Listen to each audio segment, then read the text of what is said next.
La moitié d'un nombre. Donner la moitié de quelque chose, c'est le partager en deux parts égales et n'en garder qu'une seule. La moitié d'une pomme est une demi-pomme. Je la coupe en deux pour avoir deux moitiés. Voilà une jolie boîte contenant 20 chocolats, mais je dois en donner la moitié à mon frère. As-tu une idée du nombre de chocolats que je dois lui donner? Tu as deviné? Si je partage cette boîte en deux, je mets 10 chocolats d'un côté et 10 chocolats de l'autre, car 10 plus 10 égale 20. Jusque-là, rien de difficile, car il faut séparer des dizaines entières. 20, c'est 10 plus 10.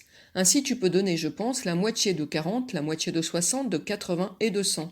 En effet, la moitié de 40, c'est 20, la moitié de 60, c'est 30, la moitié de 80, c'est 40, et la moitié de 100, c'est 50. Comment cela se passe-t-il pour 30? Il faut casser une dizaine en deux.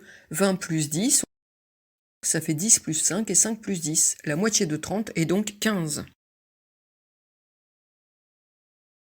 Tu as compris, pour trouver la moitié, il faut décomposer. Pour trouver la moitié de 50, tu peux te dire que 50, c'est 40 plus 10. Ainsi, on obtient 20 et 5. La moitié de 50 est donc 20 plus 5, 25.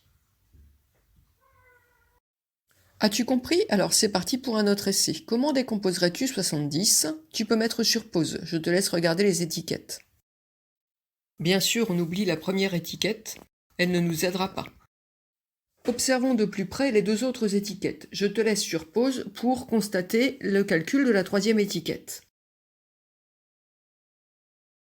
La deuxième proposition est envisageable, mais demande plus de calcul, parce qu'il faut diviser 30 en 20 plus 10. Mais on obtient le même résultat.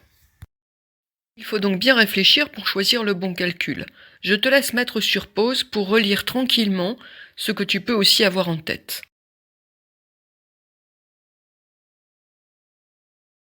À toi de jouer, utilise autant de fois qu'il est nécessaire la touche pause pour te permettre de réfléchir.